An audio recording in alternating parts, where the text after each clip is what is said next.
when in me, I know this isn't me. This isn't who I want to be. This isn't the life that I want to live. But why can't I just leap out of it? Because that's all I know, because that's familiar. And it's just, oh my gosh, it can be so challenging to finally break away from what is so familiar. We stick into our comfort zones many times because you're exactly right. It's our familiar. Our comfort zone doesn't necessarily mean it's what's right for us, right? And there's a couple more things. Let's dive deep into a toxic relationship right now, because there's a few things we need to dive deep into. Somebody that is toxic, and I'm always very careful how I use this word because this is another word that's oversaturated, like, I oh, she's agree. narcissistic. I agree. He's My narcissistic. toxic meaning could mean something completely different Yes. from another person's toxic meaning. Like my version of an unhealthy relationship that I've experienced is a lot different from than what other people are assuming is what I mean. You Yeah. know, you know? Well, let's dive into that because you can have two people that could be toxic just because their personalities don't go, okay? But let's go deeper into a real toxic relationship. In a real toxic relationship is usually you have somebody that is doing a lot of the work, giving 100 chances. And then you have a person that has a lot of narcissistic traits. They're gaslighting, they're manipulating, they're isolating, they're devaluing, they're putting the other person down. And this is all driven from their own insecurities, but you might not see it because they can be grandiose and, a very cocky person out there, right? Or you can have the more sneaky, covert type that, just like you said, a lot of people out in public might see you two as a great couple because that toxic person is being nice, maybe pulling out your chair, but behind doors, it's a nightmare. They're belittling you. They're blaming you for everything. They're not taking accountability. It's they give you breadcrumbs once they get out of the love bombing. They give you a little breadcrumbs to make you feel good. And what happens in these toxic relationships, it's a lot of neurologists and psychiatrists have been studying this lately, is there's an addictive component of what people would get. And some even are saying it can be more addictive than heroin because you're getting your endorphins released. You get ignored for months and you just want to be loved, or weeks, or even a day, or the silent treatment, right? That's so painful. Sitting in that silent treatment where the person is present and they could be talking to everybody but you and they won't even look at you. Or when you talk to them, they don't even give you eye contact.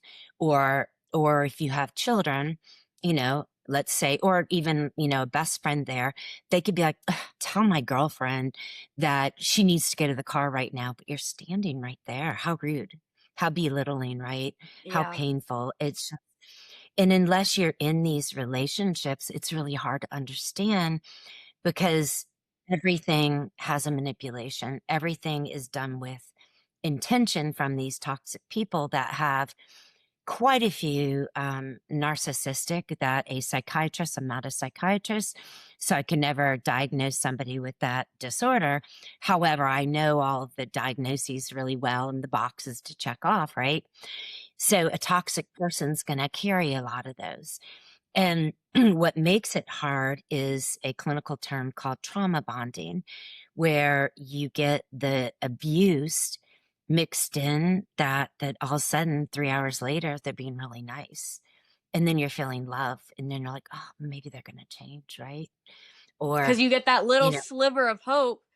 You get that little sliver of hope that, oh, maybe everything will be okay. Maybe nothing has to change. Maybe everything is fine and it was all in my head. But no, girl, like, no, girl, it's not all in your head. This is reality. This is true. exactly. And that's what these manipulators can do. They turn it on you. Well, you're just creating it that. I never said that, Mia. What do you mean you said that? You're saying that I said that, right? Or how would you even think that would ever be me? They turn back on because they don't take accountability. They do the blame game. They do the projection. You can do something as simple as watching a TV show and it's their favorite and he or she could say to you, "Oh, do you like the show?" And you're like, "It's okay." "What do you mean you don't like it?" Right? "What do you mean? What's your problem? Why all of a sudden you throwing this on me?" And then it's a massive confusion, cognitive dissonance that you're like, "Holy cow, maybe I'm the crazy one." Because Yeah. I was just sitting here and just be like, "It was Yeah, okay, no big literally. deal." And if that Mhm. was said to me, I'd be like, "Oh, no, it's just okay, no big deal." But with them, it's of control, it's a manipulation, it's to make you doubt yourself so they have control over you, right? And when we start doubting ourselves in these relationships, that's how we lose our worth so bad. And that's how we give it over. And what's really hard is setting boundaries with toxic people. They don't like it. They aren't going to like it at all. We but we gotta be consistent or go no contact, period, right? And sometimes that's really hard. I have some clients that have been in these relationships for over 30 years. And this is, they didn't even know because this is more in present day, we're talking about this. But, I could tell you when I was in my 20s, there was no discussion of this, right? And then growing up with a toxic father, I was taught to tolerate and to tolerate somebody abusive, to tolerate alcoholism, to tolerate.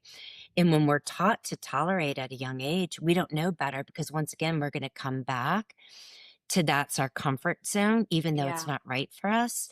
But Yeah. that's what we're familiar. Plus, that's how we're brought up. Like, if that's how you're brought up, then that's what you've learned.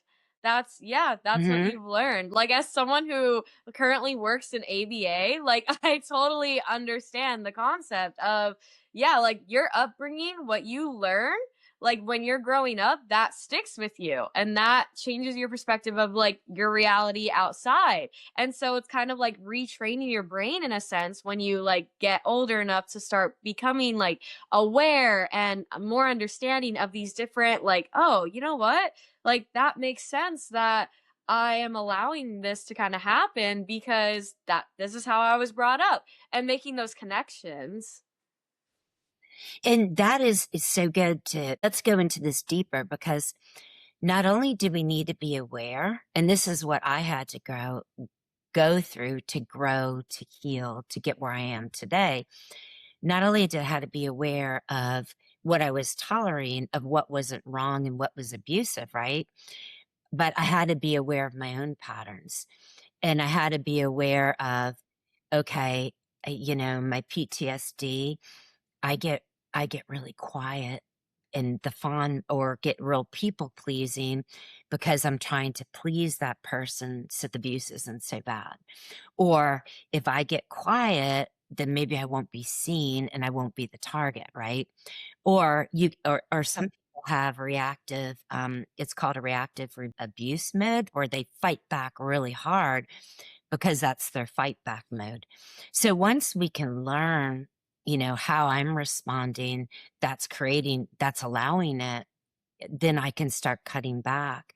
If I received a text, I'd have to text right away because, oh my gosh, I would just trigger and be tense. But no, we don't break the pattern. And it's really hard. It's really hard for people. So if it's waiting 5 minutes before you text back the person, wait 5 minutes and pat yourself on the back and be really proud of yourself because those little steps are really hard. However, it leads to big results of coming back to yourself of what you really belong and holding on to Mm-hmm. your worth. Yeah, I think another like really common kind of thing that people could get kind of trapped in is like kind of believing like, okay, well, they're not showing me this love and attention, so let me show more of mine. And maybe the more I show my love, the more that I do things for them that I want in return, the more that they'll do that for me. But I like learned personally, it's not how that works. It doesn't matter if I want this person to like buy me little coffee every so often or write me little letters randomly. It doesn't matter if I do that as much as I do for them. They're never going to do that in return. That's just how I show my love.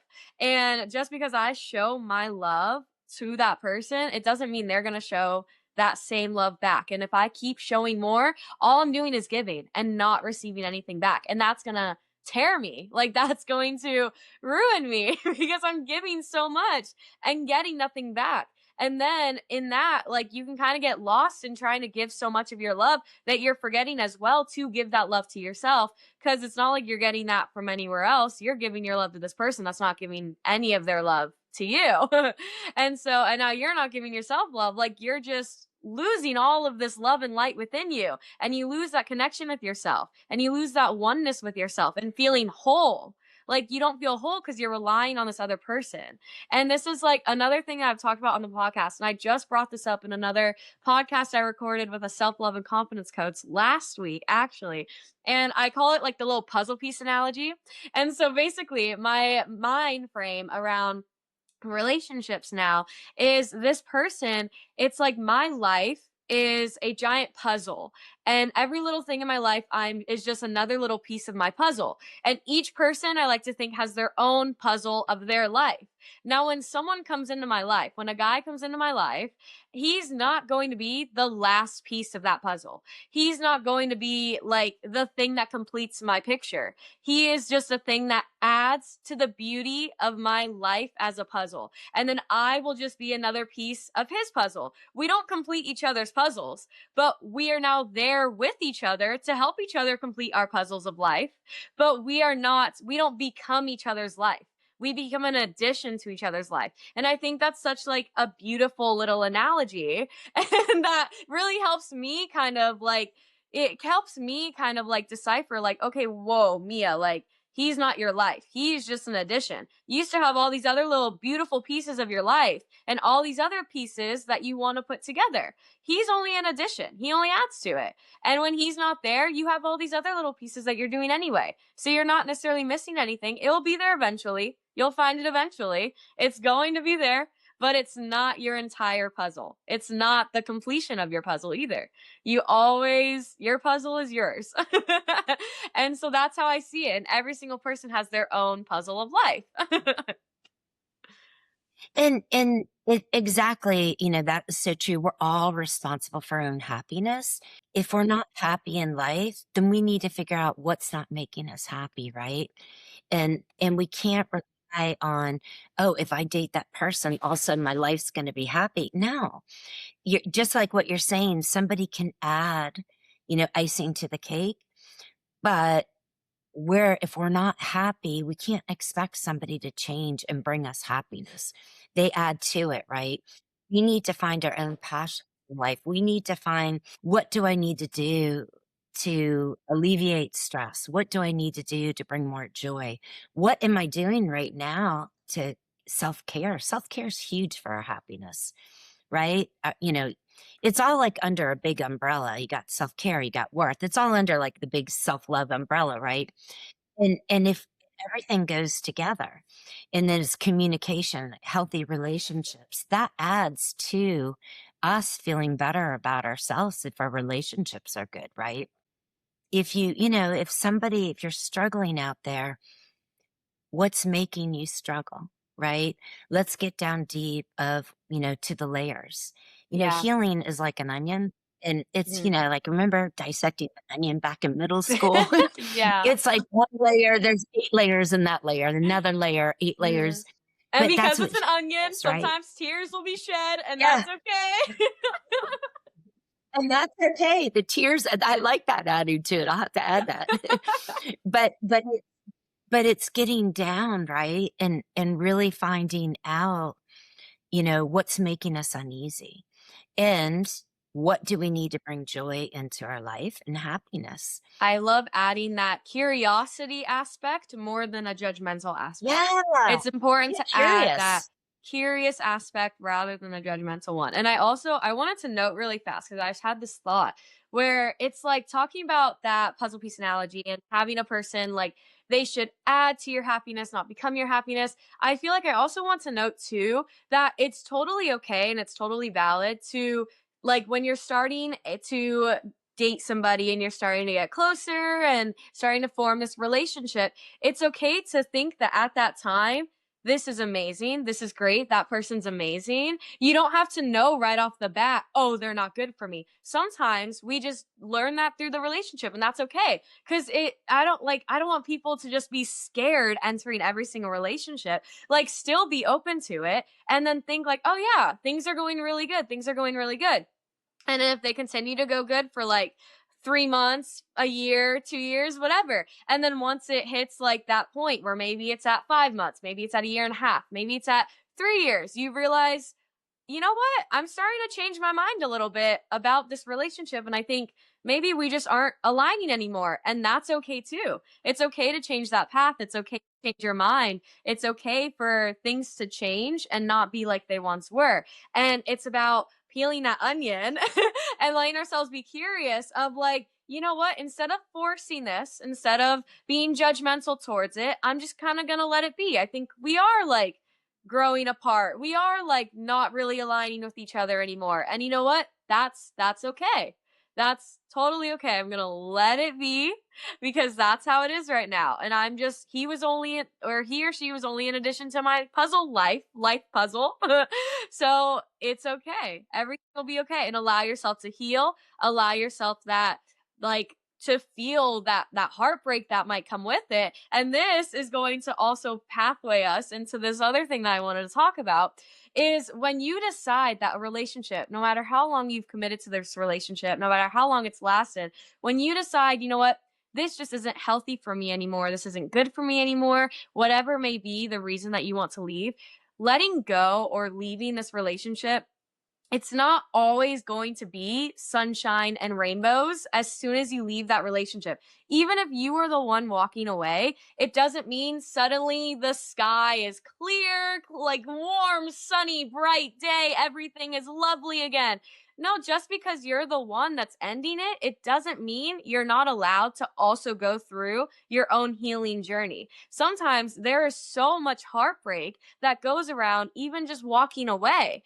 But it doesn't necessarily mean that you're doing something wrong. It just means now you're feeling all these emotions of like whoa, like big sigh, like I finally broke away from this. And then you're thinking, why did I let myself like let this drag on for so long? And then you're getting mad at yourself. There's anger, there's guilt, there's shame, there's sadness, there's unfamiliarity, there's the unknown. There's so much emotion and so much like windstorm of things going on in your mind now. So it's okay that if you're the one walking away, like you also have a healing process as well to get through that. Even if you didn't just get broken up with, even walking away can be challenging and tough and heartbreaking. And I just want to get that point out there. It's so true. You know, sometimes people think, oh, I'm walking away from a toxic relationship, I'm going to feel so much better. And sometimes leaving toxic relationships is really hard. You know, any heartbreak is hard, right? And any, breakup is hard. But sometimes from a toxic relationship, you have so many more levels of healing and learning to come back to yourself versus two people that are somewhat healthy and just aren't aligned in with each other anymore and don't want to go the same, don't want the same things out of life. That just doesn't work, right? But a toxic, just like you're saying, you're angry that you stayed so long. You're angry that you put up with so much. You're shameful that you did. You feel guilty. If people have children, they feel guilty that they put the kids through it. And what's so important is that you did the best that you could with everything that you understood at that time, right? Now you understand more. You're aware more. And so now you're going to do more for yourself. But also, there's a lot of relearning because if we don't relearn, our patterns that weren't healthy for us and learn, the patterns not to accept, there's a very good chance we're going to repeat. And I repeated because we didn't have, as I said, we didn't have all this talk when I was in my 20s. I repeated this over and over. You know what I mean? And Yeah. holy cow. Self-taught. but I don't regret it. Yeah. Self-taught and great thing they're doing it now. But I don't go back in life now and look like, oh God, I was so dumb in my 20s. I did the best with the tools I had of what Yeah. people spoke about. You did the best with the information that you had. Like, you did the best with what you knew, and that's enough. Yeah, and that's what we just gotta accept instead of beating ourselves up, right? We did the best we could at the time for the knowledge we knew. We tried to make things work because that's what golden-hearted people do. We try. You know, we didn't sign up to try 100 times to make something work with a person that was toxic, right? We signed up because that's just the golden heart we have. However, now I would never do what I did in my 20s, and I would never accept or tolerate things that are a repeat pattern of something. I would just be like, "Oh, sorry, can't. I'm busy." You don't have to be mean. You don't have to be anything. It's just you don't have to accept people in your life that are toxic, that are unhealthy, that are hurtful. We don't have to accept that. And if everyone can learn that, we don't feel guilty about it, right? There's no reason we should. If that person is continuously hurting us, we have every right to have a boundary. Shame on them for having that intention to do that, you know, with that intention to do that. Let them go deal with it themselves. That is their issue. It's not my issue. And that's one thing it's important to learn, that what we've been through, it's that toxic person's, it, you know, it defines them. It doesn't define me. I am defined from what I learned and who I am today. And in this, you know, moment of living more in the present, I'm pretty good of what to accept and not to accept in my life right now. And there's no other better feeling in life than to have that and to own it, right? And I love that because you have that so young. You already have that.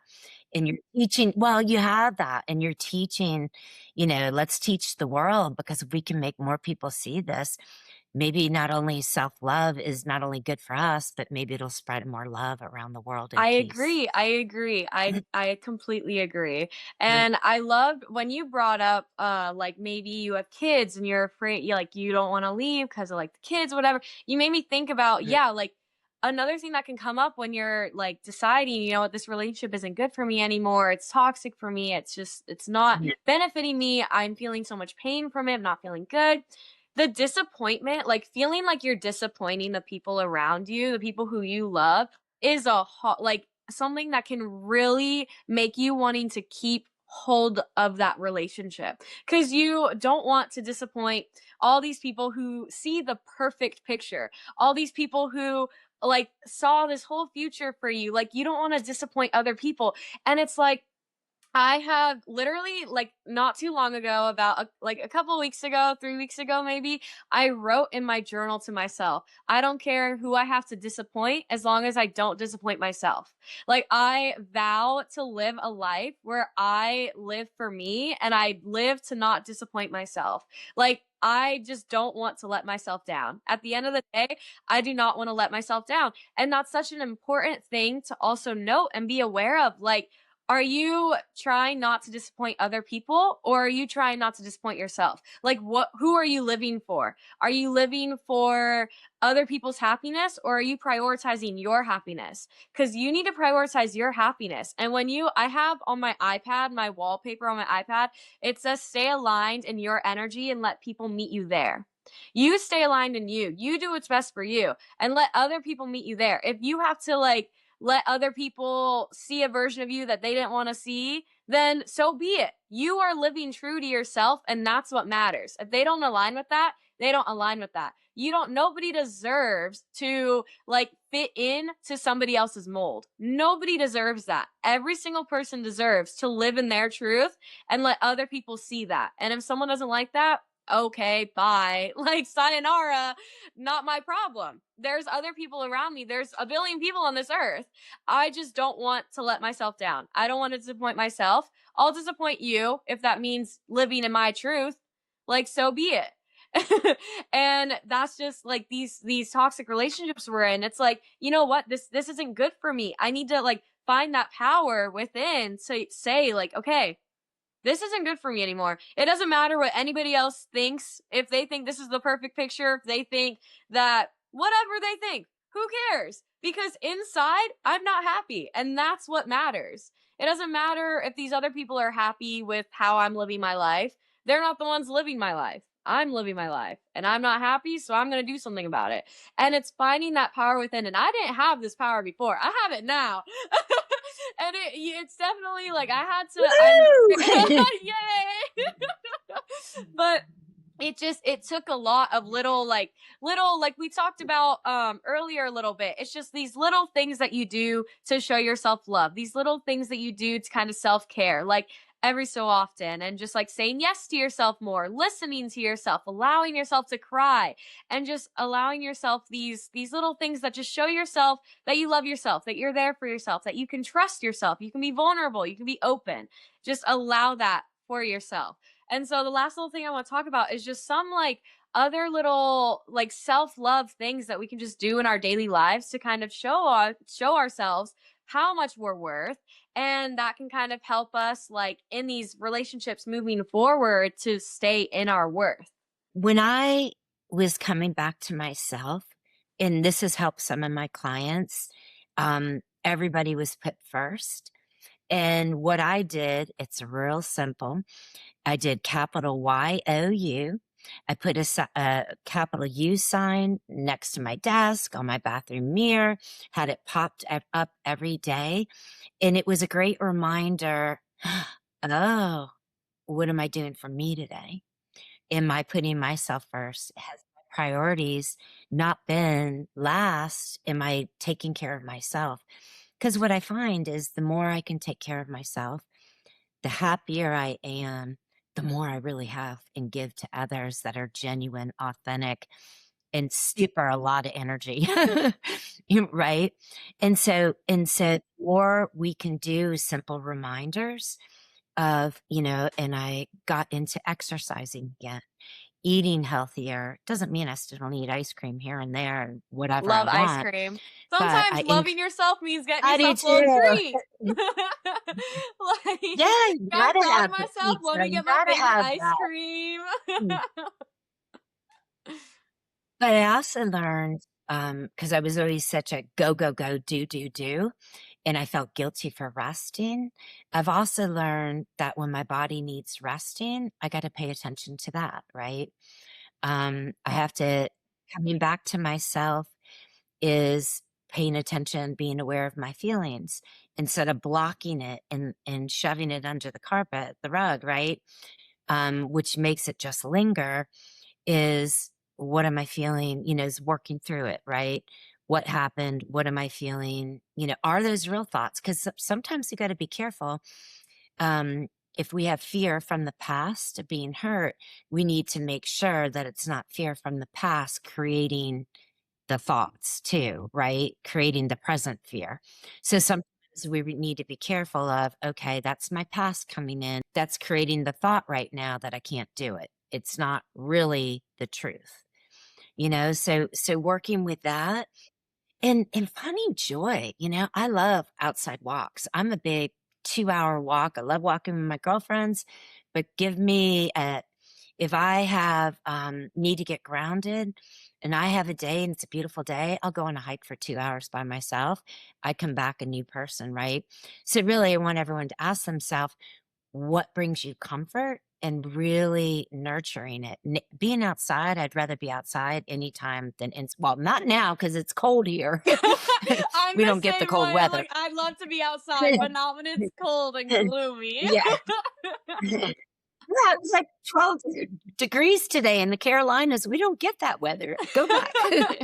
But anyway, but go back to yourself. What brings you comfort, right? Sometimes I just like a big fuzzy blanket and my dog weighs 140 pounds and snuggle with him, right? Yes. Watching a good movie, going with friends, laughing. Find laughter in life, Yep. bring that into your life. And if you aren't passionate, it's never too late. Hey, I'm almost 60. I said that with a whisper, The but whisper. I'm still finding with a whisper. I'm still finding things of new passions, right? I was always athletic in sports and marathons, and I'm just learning to play the ukulele. And I'm loving it. I Woo! never knew. Oh my gosh, I think it's I never amazing as knew that. well. Yeah, I mean, it's awesome. I'm with this group, and she's a great teacher. I go twice a week. That's what I'm saying. Find your passion, and I have so much learning because I know nothing about music, but it's never too late. I want to be 80 years old and be having grandchildren and playing some cool ukulele songs. You know what I mean? It's never too late to add something to your life. And it's okay if you try something and you don't like it. So what? You tried it. You don't like it. So find something that you like. But that's coming back to you. That's building happiness. Go do it. Instead of just sitting and being like, what can I do? I have a fun thing I do sometimes with clients. I call it a brain download, right? And when somebody's saying, I'm feeling stuck, I said, okay, set the timer for 7 minutes, lucky 7, on a day that you feel open, and write as many things down as you like. And okay, I like sunshine. I like drinking water with, hot water with lemon. I like being outside. I like being in the pool. I like, nature. I like planting flowers. That's like not, stuck saying where you can just go write everything down. Or things you want to learn. I want to learn the ukulele. I want to learn to dance. I was a jock. I'm not coordinated dancing. Maybe I should take dance lessons. Yeah, yeah. But go do it. Get out there. Go do something. And just, if everybody does that, we're going to get rid of depression. We're going to get rid of feeling low. It's not that we're not going to ever feel it, but it's not going to hold us back in life. There's a Yeah, difference, right? Believe me, I yeah. have days, I'm human. I have days that I'm like, I'm Yep. human. However, it's not very often. That's normal, okay? And that's okay to have those off days where you might just need to do nothing. But don't let life hold you back where that's all you're doing, because life is worth living and life is incredible. But it's up to you to get on your 2 feet and figure out what makes you happy. Yeah, I Mhm. like saying, like, take advantage of this one life that you have and this body of yours and this mind of yours. Like, take advantage of that. I've really been living by that recently is like, say yes to opportunities, like, say yes more, like, be more open for things, like, just allow myself new experiences because that's just such a beautiful thing. And you learn so much more about yourself. And then it just adds more little cool things to my life puzzle. I'm like, oh yeah, skydiving, add that to the puzzle. Like, oh yeah, another concert, add that to the puzzle. Like add all of these things to the puzzle. Like, Yeah. oh, a little paint class, okay, add that to the puzzle. Like just adding your life resume, like your resume for life, just let it grow and just try new things. And then remembering to stay within yourself and remembering like these things that you enjoy and remembering that you like the like having new experiences and whatnot while you are like maybe going into the dating scene and things like that. Like remember to still come back to yourself and remember that that list of things that you really like and enjoy, it doesn't have to disappear once you start talking to somebody. Once you start thinking about being in a relationship with somebody, that list does not disappear. You still remember all those likes that you have and maybe share them with him or her or just embrace them. Still remember to give that time to yourself for those things because as you deserve. And one thing I think is important in healthy relationships, this is what in my past I didn't do enough. I didn't save enough alone time. And that's where I lost myself too, because I wasn't doing alone time. I wasn't doing nearly enough of hanging out with my girlfriends or or just things I liked just alone, or walking my dog. Um but so in a relationship, healthy relationships, you got together time. You got time when you're with your friends, you're with couple friends, you're with just your single friends, and time you're alone that you're really holding on to your worth. Because those are the times, those alone times. I think sometimes if we're slipping, we can come back and we can hold on to it, right? And healthy relationships, I see some great relationships out there. And I think one thing that they do allow alone time, to value, but they each respect that without putting pressure on it. And then they have incredible, time together and go do Yeah, stuff and of hike, course. they go do Mhm. great stuff too. Yeah, spending time alone doesn't mean that you like hate the person you're with. It just means that you're also showing yourself love and you're spending time with yourself. You're with yourself 24/7. So you got to keep that relationship with yourself as well. And then this other relationship that you have romantically with someone is also just an addition to your life. And you still have that relationship with yourself that you should still be building and connecting with. So it's totally valid to have those that alone time with yourself and then time with them. It's just an addition. Right. Hmm. I know. It's so good. Just to remind everybody, you only lose your worth when you give it away. Just I remember love that. that. Put it all over Yep. the place. Yep. I love that. I love that. You have so much power in you, and then you lose that power once you believe that these other people are more powerful than you, or take your power away. Once you give your power to others, you lose your power. Like that is all within you. Like you were saying, like your worth is within you, your power is within you, that love is within you. So don't lose that within yourself. Don't give that away. Nobody can take that from you except for yourself. You can just block it off from yourself, but just don't allow yourself to. Open up to it. Give yourself that love. You deserve it. That love and kindness. Oh, this is such a good conversation. I'm so happy. Oh my gosh. Well, yeah, I always love your energy and, your positivity. And it's just, I appreciate this. Thank you very much. Oh, thank you. Oh my gosh. I love the wisdom that you shared. I feel like we bounced off each other's ideas so well, to be honest. Like you would say something and I would be like, "Oh my gosh, I have like 5 things to say now." It's great. One thing that's cool. I don't know if you're still recording. Sometimes in relationships, we talk about love languages, right? But one thing that's really neat is to twist this into self love and know your love language. So if your words of affirmation, then a couple times a week, give yourself the positive words. If your quality time, give yourself alone time.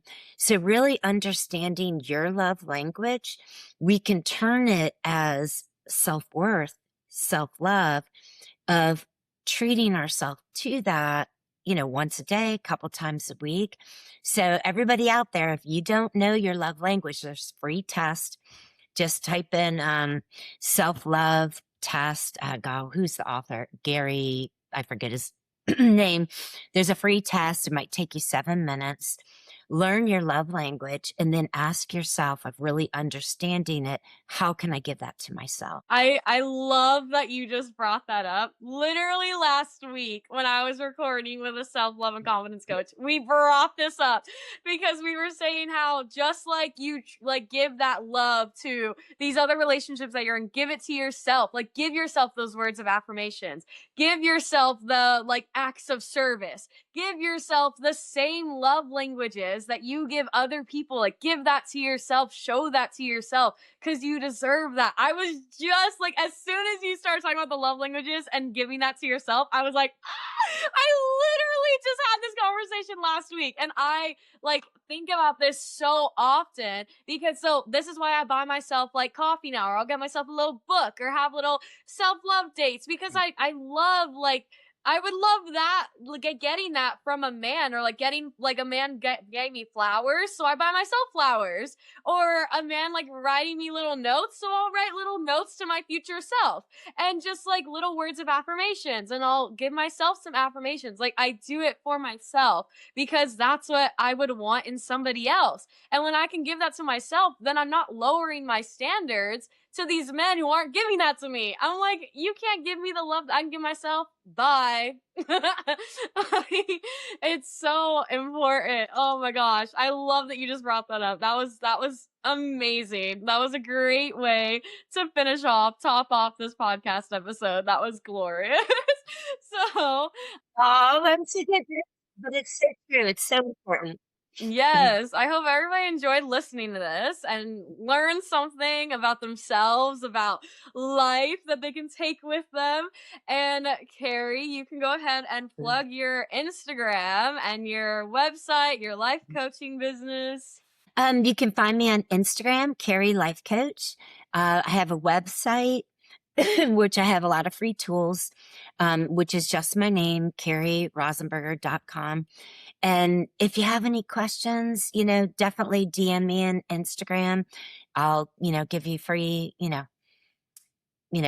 I guess tools or things that you need. And if somebody is struggling out there and you want a free 30-minute session, just let me know that you listened to this podcast, and I'll give you a 30-minute session just to complement everything we've been talking about. Oh, how cool! Oh my gosh, that's so lovely. Well, everybody who's listening to this, go ahead and follow her. She's so cool. I've been following you for so long, so I'm like so starstruck that we got to record a podcast together. Nah, well, it's just great. I love your energy. Oh, thank you. Everybody go ahead. If you're watching this on YouTube, go ahead and like and subscribe and all that fun stuff. And if you're listening to this on Spotify, Apple Podcasts, go ahead and follow the podcast for more updates. And then my Instagram is Mindful and Aware Pod, as well as on TikTok, which I recently started. So go ahead and check out that as well. And I hope you're enjoying your morning, middle of the day, evening, whatever y'all are living right now. And see you in the next pod.